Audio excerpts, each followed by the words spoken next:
Good afternoon, everyone, and welcome to another one of our Tricky Thursday sessions.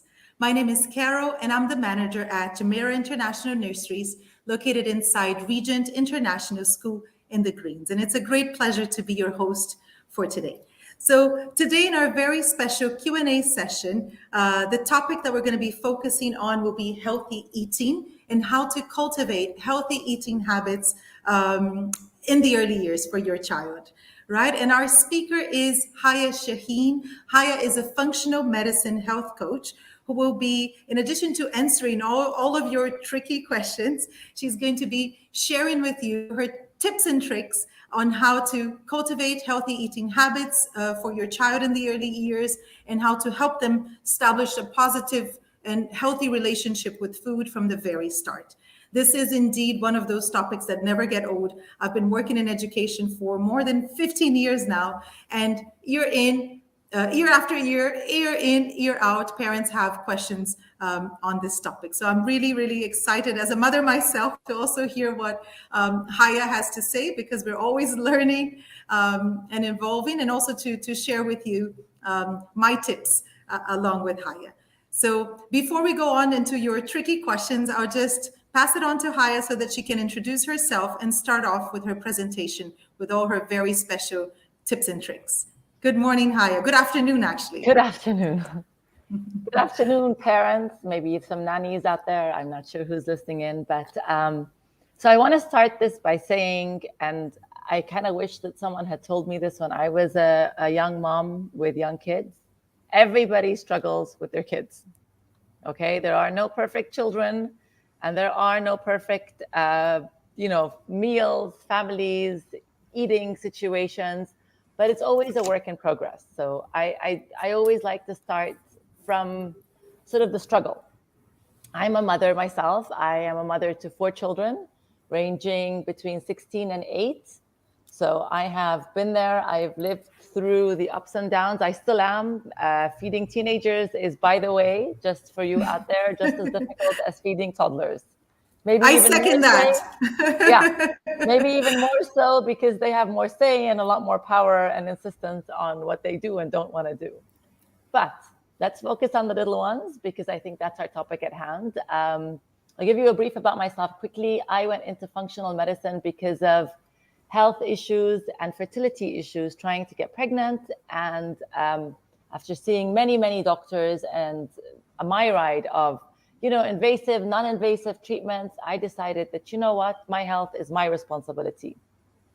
And I took it away. I changed my own situation, and then I formalized my own learning to try and help other people have the same empowerment and almost achieve their own health goals the way they really, really want. So let's take this away. We'll start with some slides, and then hopefully we'll get to your questions. So this one is, I think, quite the topic at hand, which is how do we create a healthy relationship with food? Now, more importantly than all the little struggles that we have on a daily basis, I want you to take away something from the beginning of this talk, is that think about your child as the way you want to see them as an adult. What you want to achieve eventually is not this meal or this battle. It's how do I nurture a child who has a love for good food and a love for health? So how do I mimic that? How do I empower that? How do I make that happen in my home? Okay, and this is this is going to be the theme of our talk. Okay, and it's more a sense of giving you the tools to be able to create a healthy relationship with food for your child for life. Can I get the next slide? Thank you. So this is a very interesting concept, and I really want to take you there. Food is a person or a human being's first almost enjoyment, and in some cases, unfortunately, addiction. And we have to be very, very careful about how we approach that, because we are either nurturing that beast or laying it down so that it follows the right path.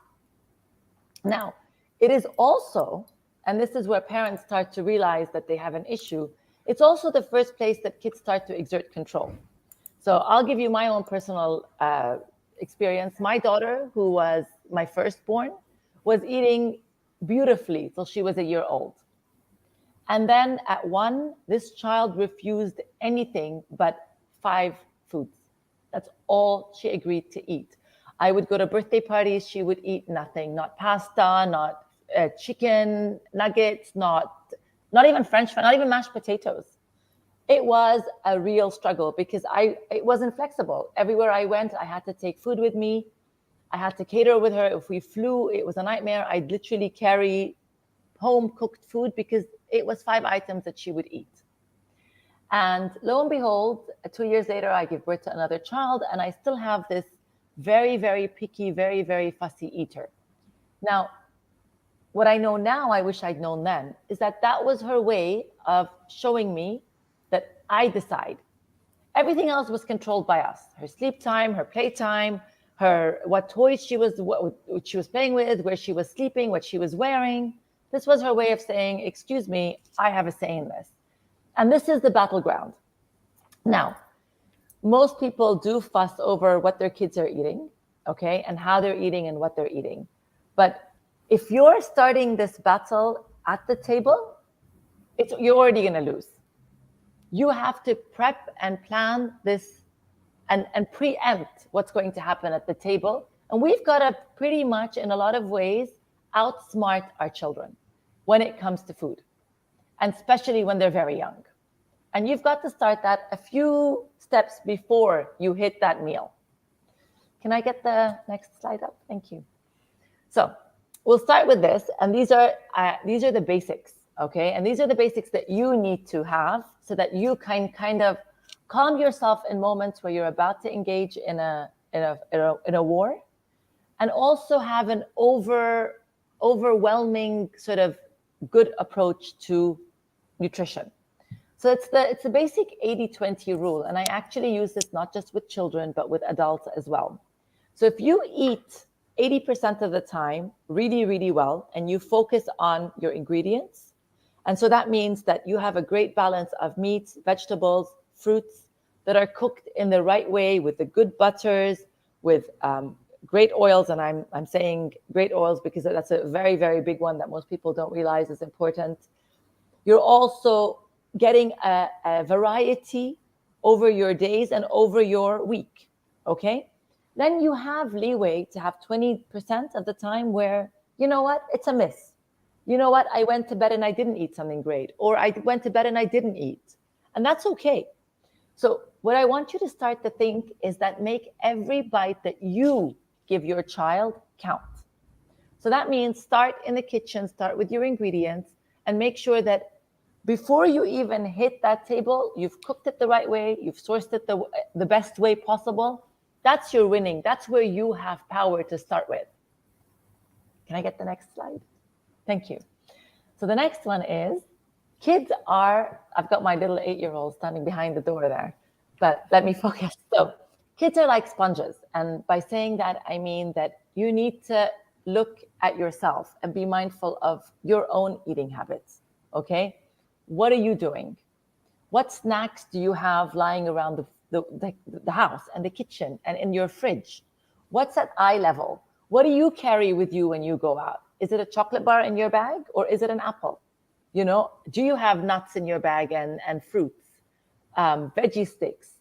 So what you model is what they will do.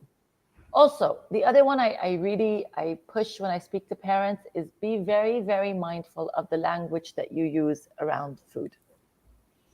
So when we talk, we sometimes body shame. We talk about how we're not happy with the way we look, or that we're dieting. I see this in a lot of parents, or I'm not going to eat lunch because I'm skipping it because I want to lose weight. And that's already mimicking restriction. And then overindulgence for a lot of parents on the weekends, where they say, oh, it's my cheat day, so I'm going to have this massive, massive chocolate cake. So what I want you to do is take a step back and look at what you're doing with your life. Do you have a healthy relationship with food? Do you have healthy habits that you want your kids to pick up? Because really, essentially, everything we say is not going to work, and everything we try to enforce is not going to work if they see that, well, we're being a little bit of the hypocrite in the room. So you need to take a step back. You need to self-analyze and self-reflect. And then look at your environment. Is your environment conducive of a situation where your child is going to eat well, or is going to be encouraged to eat well all the time? Can I get the next one? Thank you. So this one is another one that I like to tell parents to think about before they hit the battles on the table. And it's basically lay out your rules with your children. And the interesting thing is that you can start this from as young as 2 years old, really. And it starts slowly, and it's something that you can repeat. You know, it's great that we have 3 meals a day and 2 snacks for most children, because you can keep repeating these things and eventually they sink in. So the first one is, remember our mom's generation when they used to say, no dessert, no treats till after you've had your meal, okay? And this is when I also try to tell parents to think about, is I want you to kind of normalize dessert, but dessert that you've made at home. You know, dessert that's made with ingredients that are okay. So, and eventually I will email maybe some snack ideas, some dessert ideas that are great. But one simple one that I can think of that pops up in my head is, if you have pears and you kind of bake them in the oven and you sprinkle them with some cinnamon and you add some nuts, you give your child a dessert, but a dessert that you've created, and something that normalizes having that sweet element in their day without making it a bad thing. Now, the next one is, again, no sweets till after lunch, which is very, very important.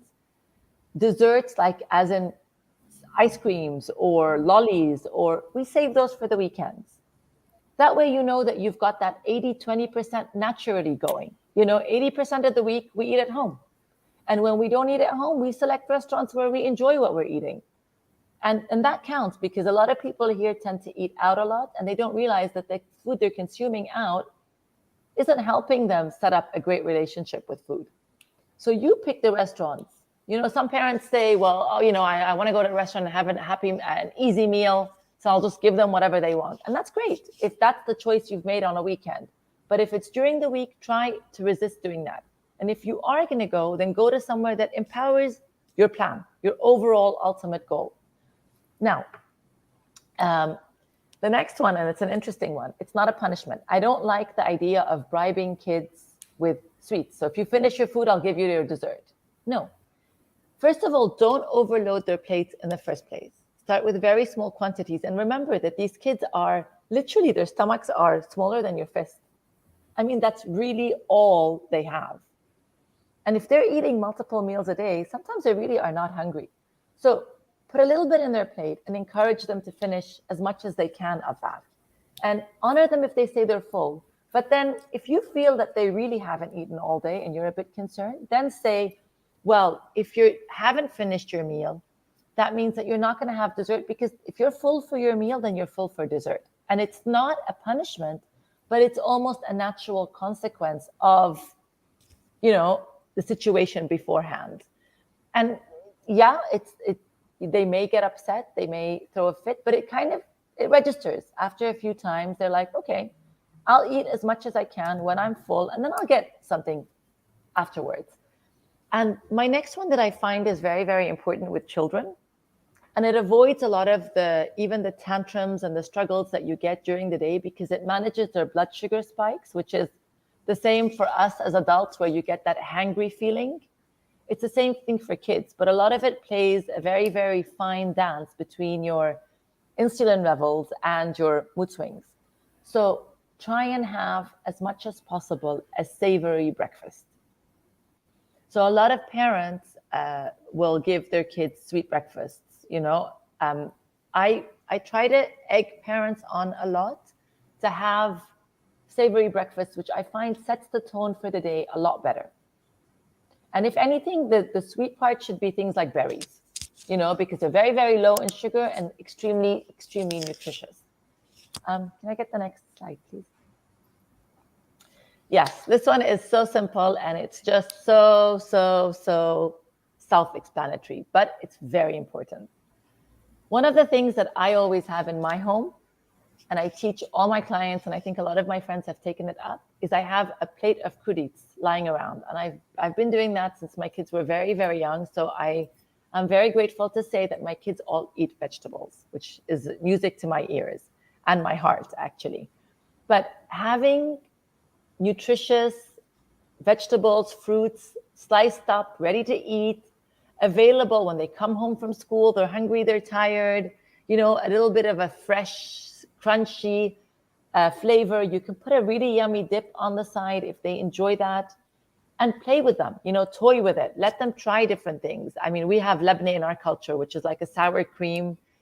You can mix that in with some lemon. You can put some salt. You can, add something in that gives them nutritional yeast, gives them a little bit of a cheesy flavor. Let them play with it. Let them toy. Different kids will surprise you when you give them a chance to explore with you. Even if, and they love getting messy. So if their fingers get a bit messy and they lick it off, it adds to the excitement of it. But make sure that you always have healthy snacks lying around in sight. So they're playing with their toys. Put a plate of vegetables on the table, and they're playing, but they might just reach out and snack on even one carrot. And that's great. That's a win. Can I have the next one?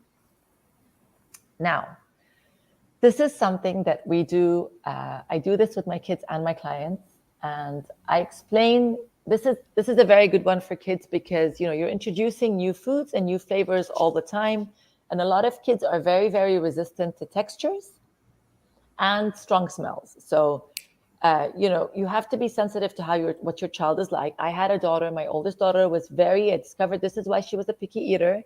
She has an extremely strong sense of smell, and that means an extremely sensitive taste palate. Now, for a lot of kids, what we do is we say, take one bite of anything that's new. So I always, and what's important to lay this out correctly, because it's important to have something that they're familiar with, that they like, at the same time that you introduce something that's new. And for most children, it will take several times of trying a food before they accept it into their lives. And I think it's pretty much the same for all of us as adults. Whenever we try something new, it takes on a while for us to get good at it. And for them, it's pretty much that, food is a big part of the world. So have something familiar, but also the new food that you'd like them to try, and have a one bite rule. I've had my older kids who are teenagers take a bite and say, they're almost about to gag. And sometimes I'll actually, if it's really awful, I'll say, okay, fine, try and swallow it if you can, please. And I take myself back to my days where I was forced to eat kidney and liver. And those were two that I found awful to taste. It took me a very long time to be able to find a way around how to eat those with my parents, because they would pop up on our table once a month and I'd be expected to eat what was on the table. But have that one bite rule for everybody in the family where, and you mimic it as adults. So, you have husbands who will say, oh, I hate that. I don't want to have that tonight. Can I have something else for dinner? No, have the one bite rule for everybody. Take a bite, try it. You don't like it, that's fine. You can have something else on the table. But it allows them to then try flavors and foods till they eventually acclimatize their palate to different options. Can I get the next one, please?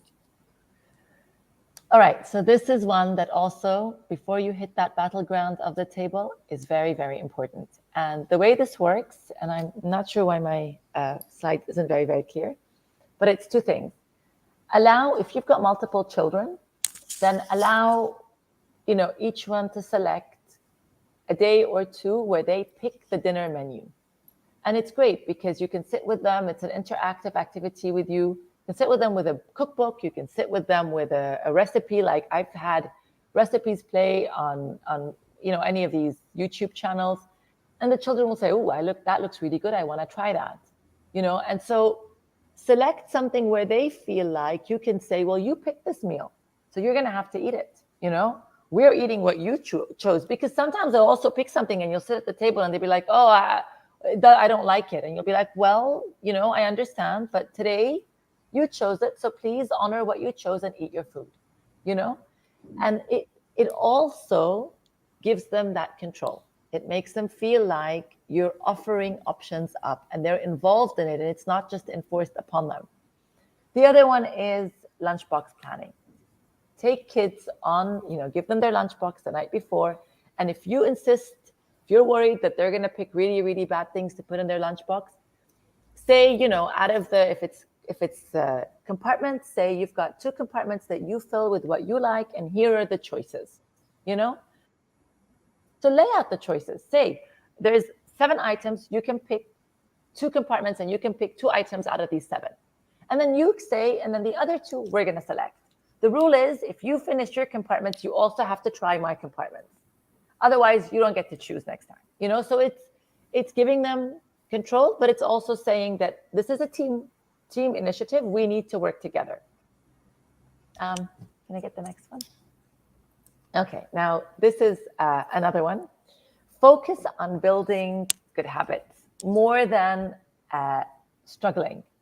Okay, so teach your kids to be able to say, you know, I'm full.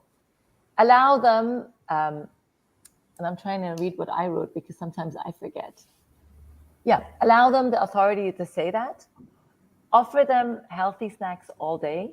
And I'm going to read because this one is quite self-explanatory, but it's important to note. Take them to the grocery store with them. So involve them in the before stuff lands in our house. Let's go to the grocery store. Let's go to the farm. Let's go to the market. You know, I've taken my kids. I know it's not available here, but most of us travel over the summer. Take them to a farm, let them pick stuff off the tree. Don't worry about bacteria. They will get more germs sitting in a mall than they will picking a fruit off the tree and eating it straight off. Teach them the beauty of nature, the beauty of food, well-sourced food, because one of the things that I try to teach people that's more important than fussy eaters is that we live in a very processed world. And a lot of our diseases come really from the processed foods that we eat rather than eating too little or eating too much. So we need to nurture in our kids a love for well-sourced ingredients and an appreciation for real food. And that starts very, very young. And it takes us back to our grandmothers who grew up with trees and plants and, home gardens. We don't have that. So we need to nurture that in our children. What our kids see is everything comes packaged and everything comes ready. Teach them to honor all of this stuff. A little simple trick I used to tell my kids when they were very, very small was look outside and see how many trees you see. God or the universe or whatever you want to use to explain that to them, put that out there because that's an abundance. That's what we need to reach out to. And then it goes kind of smaller. Then after the plants and the fruits and the trees, you've got a smaller amount of animals. And that's, we eat a little bit of that, but a lot of the plants. So it's kids like that visual interaction to understand what's good for them. And the last one, which I'm also going to read myself. Oh, yeah. Haya, I just wanted to add before you go on to the next point that in all of our nurseries at the moment, we actually have vegetable gardens.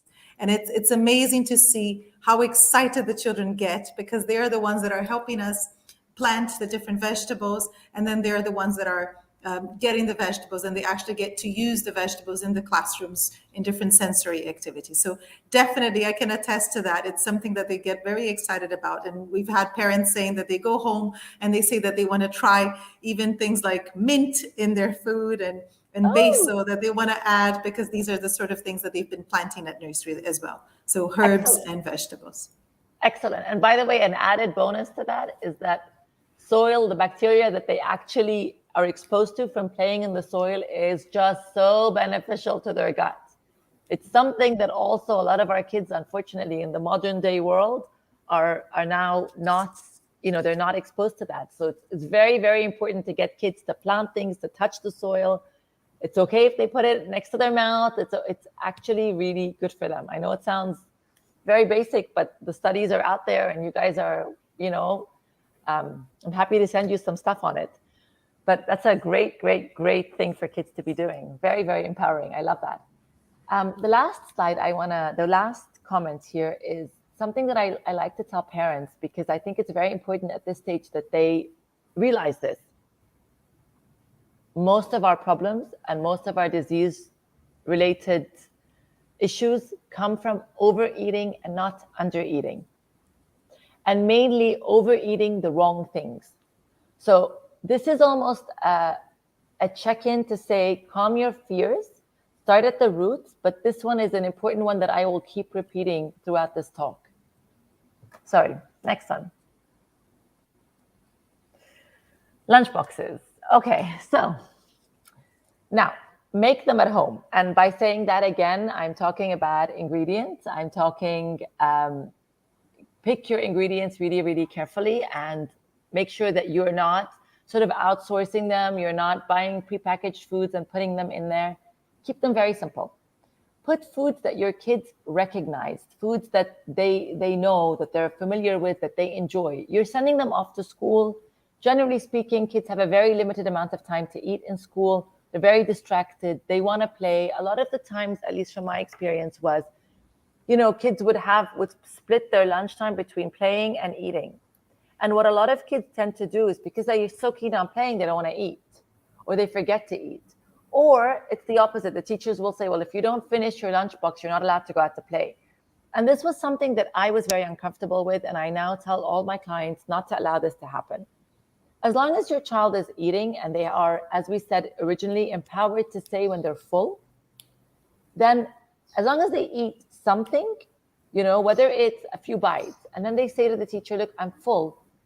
It's not a great idea to associate control and restriction and upset feelings with your food. So it's very, very important to be able to empower the child to tell the teacher to say, I'm full, and then allow that child to go and play. Now, if there is a problem, of course, check in. If that lunchbox is coming home every single day and it's full and untouched, then you sit down with your child and you explain that, listen, we need to have at least 10 minutes where you focus on eating. And after those 10 minutes, you can put a timer, 10 minutes you eat, that's your 10 minutes done, then you go play. But I need to see that you've eaten, 5 bites, let's say. And kids are quite good at doing things if they're presented to them correctly. Now, and please, there's one thing that I really, really need to state to parents. Do not put junk food in your lunchbox. You're better off with your child eating 1 bite of a banana or a snip of a carrot stick rather than eating a whole pack of crackers. Try not to do that. Put foods they're familiar with and rather eat less than eating junk. So encourage them. Now, there can be treats in their lunchbox, but make sure that those are the best treats out there. And do not put unfamiliar foods that they've never tried in their lunchbox, or foods that are very, very messy or difficult for them to maneuver, or Tupperwares that are hard. I mean, check these things because teachers are busy, the help staff are busy. And if your child's got I remember one of my kids said, Mama, I can't open this Tupperware. Like, focus on these little things, make them pretty, make them enjoy, get them involved in their little packaging. That will encourage kids. They go in and they want to share with their friends. They want to see what their friends are eating. They want to show off. So empower them, make it fun. Can we get the next slide? Okay, now this one is my final one and the one that I wanna focus on for a second. Remember that you are their guide and that what you're trying to build is more a love for their buddies and a self-love that allows them to nurture themselves. So the language that you use, always make it something that allows them to feel that they're adding to their own self-success, to their own strengths, to their own feelings, and check in with them. Kids are very, very smart.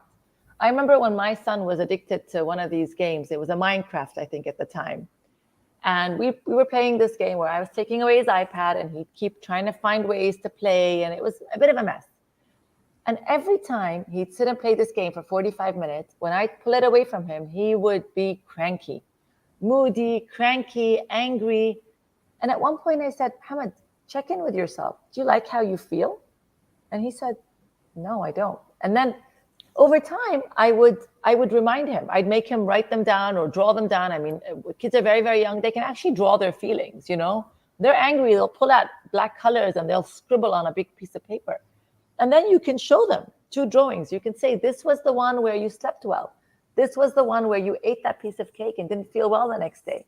They're actually very, very intuitive, and they're much, much more able than we think they are. So remember, you're nurturing a love for growth and for their buddies. You don't want food to be a battle. One more thing before we jump on to the questions and answers, and it's something that I forgot to talk about earlier.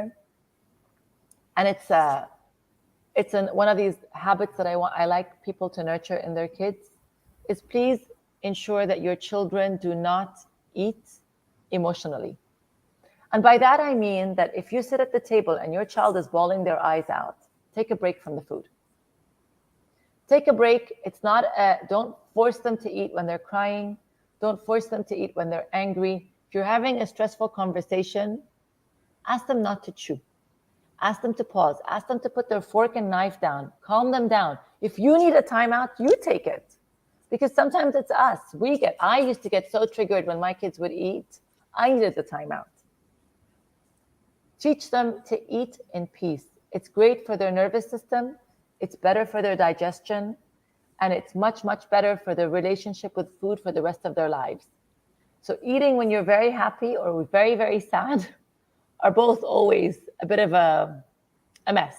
Because usually when we're happy, we think I can treat myself, which is great. It's good to eat when you're happy with happy friends and in a good environment. But I mean the idea of happiness from food. So, I have had a bad day. I'm going to eat ice cream to make myself feel good. Oh, we've had a bad day. Let's all go to get ice cream from the shop. It's fine to do that once in a while, but don't make that your norm. And don't make it your norm that every time you sit with your child at the table, it's a battle or it's upsetting. And he's eating when he's crying. It's terrible for his nervous system, and he's not going to digest any of that food properly. Okay, questions? I think we're on track in time. Thank you so much, Haya. Thank you for those lovely tips. It's definitely very important to highlight that, of course, as a mom myself, you're a mother as well. We all understand that we worry about how much our children are eating and if they're eating healthy. But it's just as important to highlight, to reinforce the importance of establishing that positive relationship with food, right? So definitely that's very important to consider. So now we're going to go straight into our questions. And the first question that we have was sent to us by Mary. Thank you, Mary, for sending us your question. And Mary is asking, how can I know if my child is eating enough for her age? Okay. So first of all, there's a really good reason why we do all those milestone checks at the doctor. Okay. So, when your child is growing, they're physically fit, they're able to carry out their day happily, your child is well nourished.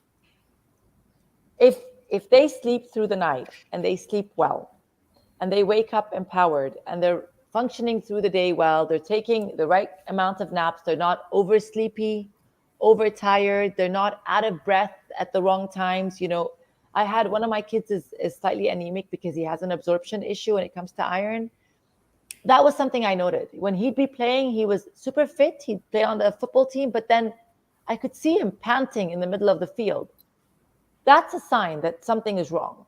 And sometimes it's not about only overeating or undereating. Sometimes it's about not absorbing, right? So certain kids do have issues. They have intolerances. But these signs are usually quite clear. If your child is functioning well, they're sleeping well, they're physically able, they're happy, they're not continuously moody or tired, then that's generally an indication that you're feeding them well enough. But don't go by, he didn't finish his entire plate. Well, his entire plate is your perception of how much he should be eating, right? Again, a reminder, his stomach is tiny. It really is. And if he's had a few snacks and one of them spiked his blood sugar levels, he's going to be hungry. So really the measure is, are they meeting their milestones? Are they growing well enough? And are they able to function normally? And it's pretty much the same if they get sick, right? If they're sick and they're functioning, you're okay. If they're sick and they're fatigued, you've got to go see a doctor. That's worrying. And it's very important to highlight that it doesn't depend only on the child's age, right? Of course, there are certain guidelines that we use, as you were saying, but it's more than that. Like us grown-ups, children are all different. They're all unique. So some of them will eat more, some will eat less. And overall, even our mood, the way that we are feeling, if we are unwell or if we're sick, as you were saying, we might not eat as much. So it's taking that into account and observing children and talking to them that even if they're not speaking yet, even if they're tiny, they will give you those signs that will indicate if they're hungry or not. Exactly. So now for our second question, and this is indeed a tricky one and a very popular one. So Salma is asking us, how can I get my child to eat healthier food? It's literally what we said in the whole thing. Make sure that what you present is healthy. Really, it's as simple as what you show them over and over again, they will eventually eat. What you eat in front of them, they will eat. And kids are picky. You've got to present it for them in different ways. Some kids like the crunch of vegetables. If you add a flavor to that, they will enjoy it, like a dip. Or, the interesting thing is that if you're going to introduce healthy food after you've given a child a massive piece of cake, they're not going to eat it, right? But if your norm is, if a child is hungry, they will generally eat a cucumber and say, that tastes good, especially if it's cool and it's crunchy. And if you've added a little bit of a squeeze of lemon on it, a little bit of salt, it will be yummy. So it's the way you approach it, it's how you present it, and it's when you present it. So make sure that it's always available, always. Healthy snacks have to always be available. And you encourage them to eat it by you eating it and say, oh, yummy. That was a really, that I love my apple. Or, God, this is so yummy. I've crunched an apple sometimes and given the other side to my kids to crunch because it's like one of these really juicy, crunchy ones that's sweet. And that's how you encourage it. It's slowly. It's every time they try something new, it's a win. And that's how you have to see it. And the more you persevere, the more they eventually try. But it takes time. It's definitely a gradual process. That's what I wanted to share with Selma as well. And being a good role model is definitely key, right? It's not going to happen overnight, but if you are eating together with your child, I know Haya and we had this discussion in the past. If you eat together with your child, if your child sees that you are enjoying healthy food and trying different things, even if it doesn't seem that nice at first, if you are brave enough to try, your child will be more likely to try it as well. And keeping in mind, something that we see in all of our nursery branches each and every day is that children, working with very young children, they learn through their senses, right? Haya did mention this at some point in the presentation. So actually giving children a chance to play with their food. I know it's not something we tend to hear very often, but literally have them touch the food, feel the different textures, experiment with the food before actually trying to put it in their mouth. That can be very helpful as well in getting them to try new things and eat healthier. So our third question is from Sneha, and she's asking, how do I get my son to cultivate the habit of eating on his own? So this is an interesting one because, it really depends on the child's age. This question is very broad, so I don't know how old the child is, but generally speaking, I think we have a wide array from the questions I've seen of parents here. Generally speaking, one of the best things that you can do is sit your child in a high chair with you, put the food on their plate, and if you're worried about mess, take off their t-shirts and give them a spoon and encourage them to start eating as soon as they have the dexterity to hold a spoon. Now, if your child is older and you've kind of passed that, that level, and they've been used to a nanny or someone feeding them all the time, you're going to have to sit down with them and say, you're now older, and you're being a big boy, and you're sitting with us on the table, or a big girl, and we want you to hold your own spoon, and let's try seeing you get that to your mouth. Another way to really encourage eating on their own is to give finger foods for a while. So finger foods do help kids eat because they're not so messy. There's no dexterity involved, and it allows them kind of a lot more leeway almost in that. There's no mess involved. But unfortunately, if the child is older, you're going to have to bite a little bit of your tongue and bear the mess a little bit, and sit them with you and cultivate that habit of, now you're older. You've got to sit there and eat on your own. We're going to help you. You put a spoon in, I'll teach you. Teach them how to hold the knife. Teach them how to hold the fork. Sometimes they just don't know how to. And get them size appropriate cutlery. Okay? Huge spoons, huge knives on little hands, it doesn't work. Get them, appropriate cutlery that they like. I found my older daughter, I remember taking her to the store once and actually buying her a set of cutlery that she loved, a little plate that she loved, a little cup that she loved. And that was, little things do help. It's funny for kids. The visual helps. I just wanted to add as well, Sneha, practice makes perfect, right? So again, we don't know exactly how old your child is, but children at 6 months they can start eating even solids, trying out solids. Of course, you're still going to be helping them, but as Haya had said, you can start introducing finger food and then gradually giving them that practice to eat on their own. It's going to get messy. It's going to get very messy. But ideally, if you give them enough practice, we see this at nursery every day. If they are to practice every day, even if things get messy, by the age of 3 or 4, your child should be able to eat by themselves. Of course, there might be those days that they're not feeling 100% and they might still want mommy or daddy to feed them. But overall, with that daily practice, they're going to be able to manage their food. They should be able to manage their food by 3 or 4, or even before that.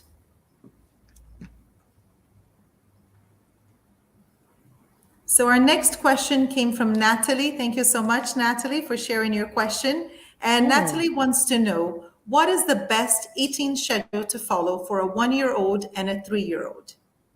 So I'm not going to go into this one because, to be honest, I put this one to bed a long time ago. I haven't thought about eating schedules for a while. A 3-year-old, I can probably say something because a 3-year-old generally is either stopping their afternoon nap. So they're pretty much eating like an adult. They will have 3 meals a day and 2 snacks, and generally speaking, for some kids, the afternoon snack sometimes it impinges the dinner. So sometimes people drop the afternoon snack because they become a little bit older and a little bit more fussy. Because with some children, too many snacks also stop them from meals, and that's where parents start to get a little bit upset or flustered because, oh, my child's not finishing their food. If that's the case, then maybe you need to reduce your snacks. But for the 1-year-old, I'd rather not go into that because, to be very, very honest, it's been 8 years since I've been on the schedule of feeding and milk, because it's, it also depends very much on how much milk you're giving. My one tip would be get off the formula as soon as possible. I don't encourage formula for children when they're 1-year-old. Really, they should be eating real food. It's much, much better for them than formula. If you are on breast milk, then that's okay. But with formula, I really prefer that children start to navigate away from it. It tends to fill them up very much. It's quite high in sugars. It's, there's no need for it after a year. So for our next question, so Susan is asking us, what kind of healthy drinks can my daughter have? And this is a very tricky one and wonderful one. Thank you, Susan, for your question. Water. Absolutely agree. Really? Yes. Water. The other thing I would get your children on early, and there's no harm in that, do not take juices, make smoothies. Okay? Juices are basically extremely high in sugar and extremely low in fiber. They are a precursor to weight gain. They're not, they're not great for people with diabetes or insulin resistance or a tendency towards them. They do impact meals. So if you've had a big drink, you're not going to likely be hungry to eat. I'm not a big fan of juices at all. I am a fan of smoothies. So even in the morning, if you have a very fussy eater who likes to drink things, you can make a really nutritious smoothie. And it's something that I used to do with my kids on the days where they'd have to rush out the door very, very early. If they had early morning training or on the days we'd be going on a day trip and, we'd be in the car and we were all in a rush. A nice big smoothie. I'd mix in some avocados, some spinach. I'd put in some bananas, some strawberries, some chia seeds, flax seeds, some nut butter. And that's way better than a full meal. So if anything, that's what I would give. But juices are a no-no. The other option is water. Really. Absolutely. And the dairy discussion is a very, very big one. Most of the I think we dairy, have a question coming up on the dairy discussion as well, Haya. the But just on dairy the is, topic yeah. of juice, I just want to reinforce, having worked in nursery schools for many years now, do avoid, especially the ready-made juice, avoid sending that to nursery. That will affect your child's intake of water as well. So let's focus on water. I have a 9-year-old at home, and something that she likes to do with her own water, because I'm not a big fan of juice, is actually adding fruits to the water. So she would add strawberry and blueberries to the actual water, right? So it's also a way of introducing fruits in a nice way. They might not eat it initially, but they might end up having one or two. If they've never tried a particular fruit, then you can add that to the water just for the fun of it. Yeah, that's a great idea. So Even the Christina, savory. Sorry, I just wanted to yes, say, absolutely. like even Cucumbers. lemons and mints and cucumbers, get that flavor in there, because whatever Absolutely. you give them, whatever you expose them to, they eventually get used to. Yes, and even if they don't eat it initially, and of course they're not going to be eating the lemons, at least it's something new. It's adding to the flavor. So, Christina, for our next question, Christina wants to know. Unfortunately, I introduced games at the dining table, so puzzles, board games, memory games, and I really want to get away from it. My son has a strong need for entertainment while eating. Please help. Okay, so how about, so I read this question and I have given it a bit of thought. First of all, I really don't encourage TV watching, board game playing, puzzles, any distraction when you eat, because of so many reasons. And the ones that I mentioned earlier, your nervous system plays a big role in your digestion and your absorption. And when you are busy doing something else, either you will overeat or you will undereat, or your food will stretch for a very, very long period of time. So your meal will not be 25, 30 minutes, which is really inconvenient and on so many levels. And it's a bad habit to have. You want to be able to sit, to be appreciative of the food in front of you, to be mindful of the foods that you're putting in your mouth, to really chew. And when you're distracted, you don't do that. And these are the habits that we need to teach our kids, because these are the habits that help them have a great digestion and absorption later in life. But what I did want to say is, why don't you make those games, if he enjoys distraction, why don't you make those games food related? Like, you're looking at your plate and you'll say, name me something that starts with S, or I spy with my little eye something on your plate that starts, or something on the table that, or you play games like that.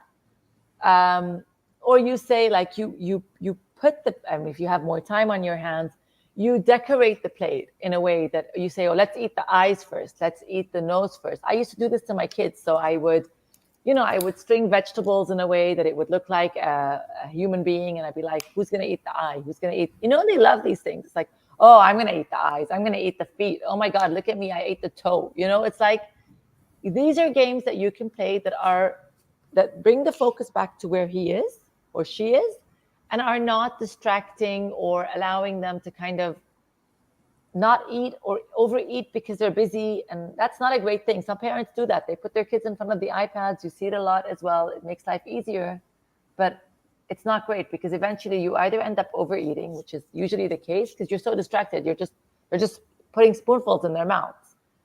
And I'd rather you don't do that. You can play some music in the background. Maybe they'll enjoy that. You can put you can put a candle on the table. They might like doing that. Say, if you finish your food, you blow out the candle. Things like this, things that will keep them focused around that table. Placemats, nice, fun placemats.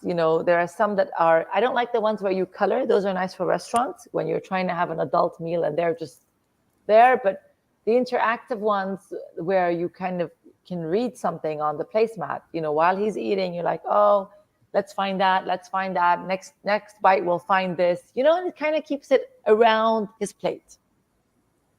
It's definitely a good way of making that transition, right? To stop games completely, as you were saying. And I was going to suggest something similar. Have games that they're not necessarily the board game, but that you are talking to each other and playing I Spy or 20 questions, right? You think of an object, even if it's not food related, and you give them some tips on what the object is, and they need to guess. So that's a good way of making that transition. And actually, a really good time to have conversations with your kids, and if you look at all the studies, kids who are have less addictions, are well functioning, are usually the ones who have had meals with their families, because that's the time when you can really have conversations and you can teach them how to wait, how to listen, how to take their turn. Because of the fact that you're all together, you're all sitting, you're all eating. There's a lot of noise with the, just with the food. So it's a great experience to start nurturing in your child now, because it's a win-win for you and them, for them for life, and for you as well as when they become adults. They learn that when you sit at the table, you're mindful, you engage, you're not distracted or doing this on your phone all day, which is really awful to see. And absolutely take those phones off the table, away from the table. Absolutely. It's the time to chat. And children, as Haya had said in the beginning of the presentation, right? They're going to start making that connection, which is not only about eating, but it's the pleasant time that they spend with their families during meals, for sure. So our next question, Rashna has asked us, how can we manage the question, no, I don't want to eat this, especially when there's no backup plan? So if you have no other options, this is why I say when you get to the table, you've lost the battle. For kids that are very, very young, it's always better to have two options on the table, one they're familiar with and one they're less familiar with. And then encourage them to try the one they're less familiar with and eat the one that they're familiar with, but that you're also okay with. Don't try to avoid the battles. If you are in a situation where this is where it is, then you can put your foot down. But a lot of the times kids will say, well, I'm not going to eat it. I have to admit, when my kids were very young and they say, I don't want to eat something, I'd say, well, if you don't have it for lunch, you're going to have it for dinner. If I really wanted to insist. And so they would elect not to have lunch. I'd be like, fine, no lunch, but you're not getting anything else in the middle. But that was when they were a little bit older. And we're not talking 5, I'm talking 8 years up.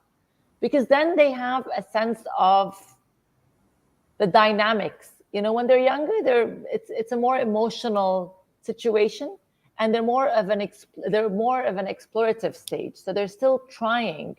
My kids now know what they like and what they don't like. So when I say that, it's like, well, okay, I get that this is not your favorite meal, but not every day. That's when you try to teach them that they're not that entitled.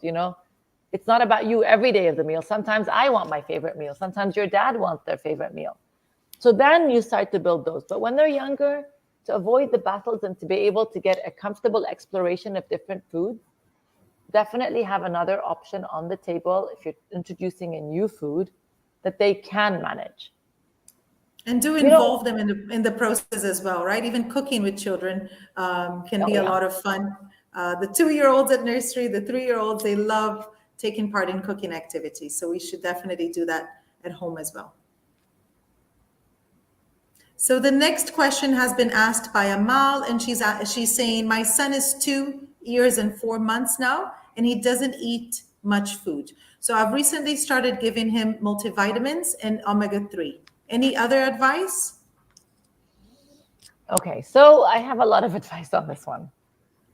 With multivitamins and omega-3, and this is kind of going off on a tangent, but I really would like you to ensure that the quality of what you're giving them is really, really immaculate, because everything that goes into the body puts stress on their tiny little kidneys and tiny little livers, okay? And really, if you're sourcing your food very, very well, 1 or 2 bites of a very well-sourced banana or a very well-sourced avocado is better for them generally than the multivitamins. Now, omega-3 I love for kids, but also you need to have something that's very good. Make sure it's not saturated in sugar as well, because a lot of these kids' multivitamins, the gummies, are treats. They're basically candy.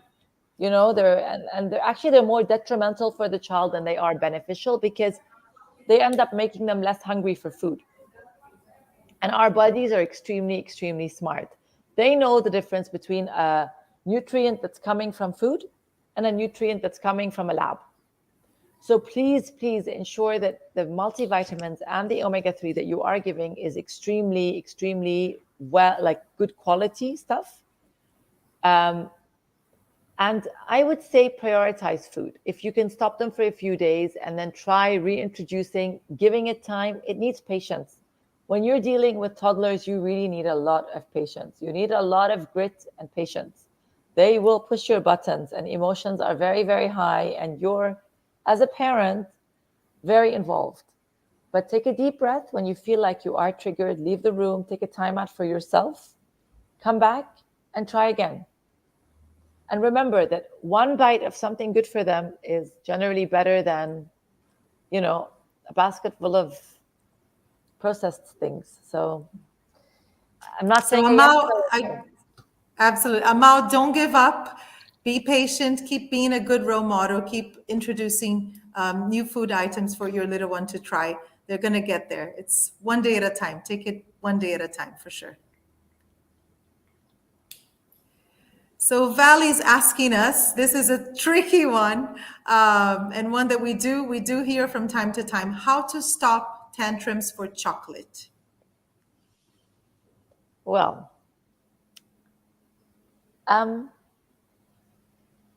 This the goes for chocolate and candy and lollipops. We get a lot of that as well. overbearing rule that I would give you, not just as my role as a functional medicine health coach, but as a mom, is any tantrum, if you give in, unfortunately, it will continue. And I learned that very much the hard way. So I would say establish a routine when they can get chocolate, or a routine or a standard where they expect that they will get a chocolate, and they will, and stick to your guns. So don't change your mind on that, or don't take away what you agreed on. That way, it just eliminates the idea that, oh, I want to have this and I want to have it now. That way it's okay. I know I can't have this right now. So if I ask, I know that I'm pushing the boundary here. So you really have to stick it out with the tantrums for a while and say, if you said no, and this is not the time for the chocolate, then it's no, it's not the time for the chocolate. And the lesson that they're learning by you holding your ground is much bigger than just the chocolate and that one incident. We're a lot more conscious of appeasing the child sometimes than we are of the big lesson and the big value that we're teaching. So I would say in that situation, as long as the child isn't in harm or in danger, walk away for a while. Let them calm down, you calm down, then have a conversation with them. Say, listen, I wish I could give you all the chocolate in the world, but I can't. My job as your mommy is I can't do that because it's really not the best thing for you. But chocolate's okay as long as it's at certain times when we agree on them, right? When mommy says it's okay and we say, let's say at a birthday party, you can have chocolate, or on the weekend after we have a meal out, we can go to the supermarket and you can pick whatever chocolate bar you want, But if it becomes a tantrum and you're giving in every time, it's going to become a tantrum, and you're going to give in every time. It's just going to become bigger, and eventually when they get older, it becomes much scarier things than chocolate. We do know that sometimes it's easier said than done, but I do agree, Haya, that we need to stand our ground, and definitely parents never use chocolate or sweets or candies or lollipops as a reward for something that you want your child to do, because by doing that, you're not helping them establish a healthy relationship with food. So there will be time for chocolate, there'll be time for a lollipop if they're a little bit older, but don't have it as a reward, and definitely don't give in to the tantrum if the reason for the tantrum is a chocolate or a lollipop. So Saj wants to know, what are the best foods to give before bedtime?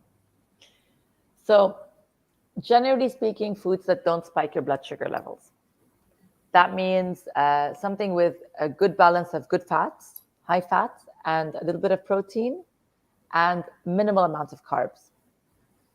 And combi carbs are okay. So like vegetables, starchy vegetables are okay for that age. I mean, they're kids. But things that spike your blood sugar before bed are a no-no, because what generally happens is actually they could potentially have a drop in blood sugar levels, which then causes them to have those nighttime wakings.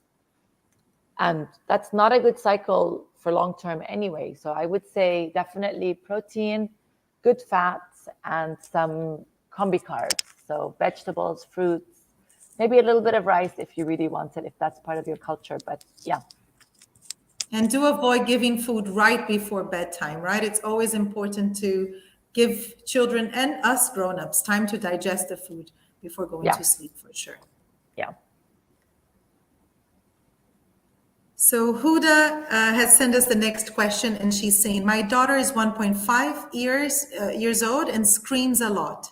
I'm a working mom, and I do shout at her sometimes, which I feel bad about, especially when it comes to dinner time. How to handle her anger?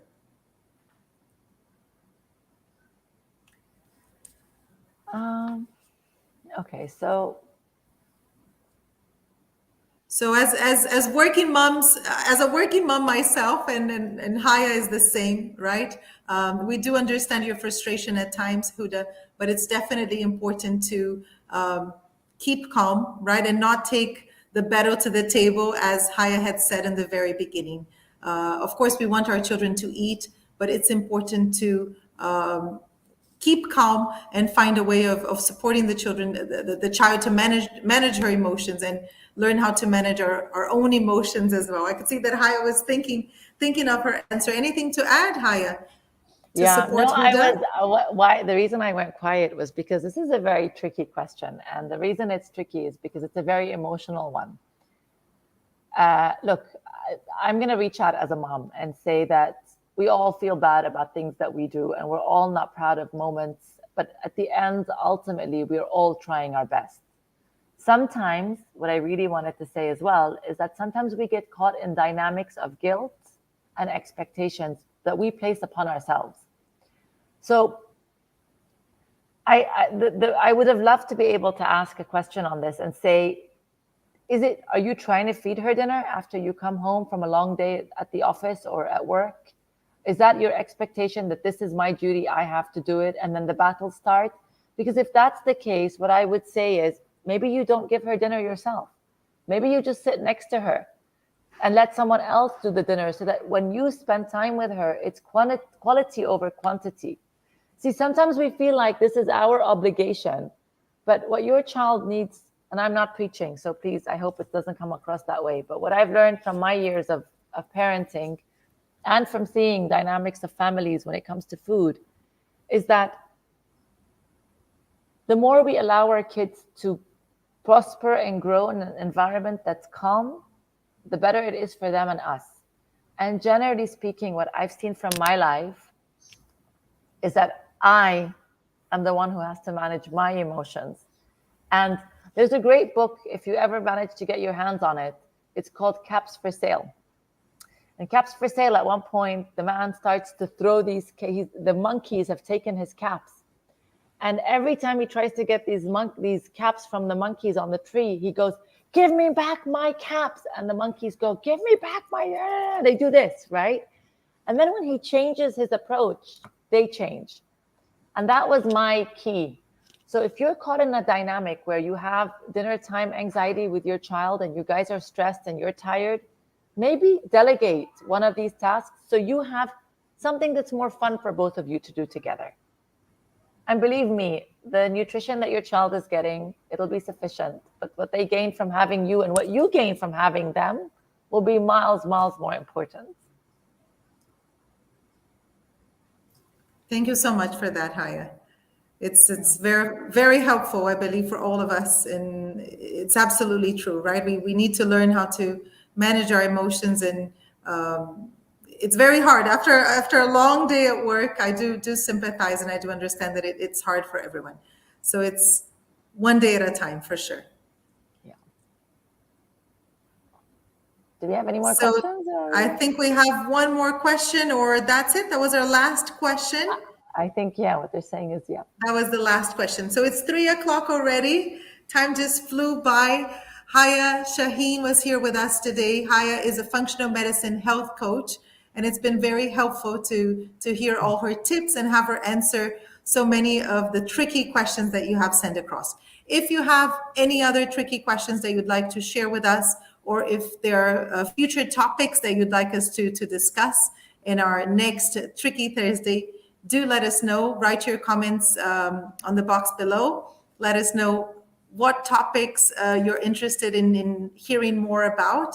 I just also want to add that we have at the moment, so as I said in the very beginning, I'm the manager at Jumeirah International Nurseries located in the Greens. At the moment, we have 5 branches in total. So we have one in Safa, one in downtown, one in JVT located inside Sunmark School. We've recently opened one in Mirdif in Garoob, and we're actually going to open 4 more next academic year in September. So one in the Palm, one in Ibn Battuta. Let me see if I can remember all of these branches. One in JBR and one in Villanova. So there will definitely be one Jumeirah International Nursery close to you. So if you live in the area, if you live in the neighborhood of one of our lovely branches, stop by, share your concerns with us, come and visit one of our nurseries. We're always here to help you and to support you physically in one of the branches, and every Thursday during these tricky sessions. Thank you so much for joining us today. Thank you, Haya, for your time. Thank you, And hope Carol. to see you again very soon. Yes, A wonderful afternoon to everyone. All these parents, on everybody. Thank you.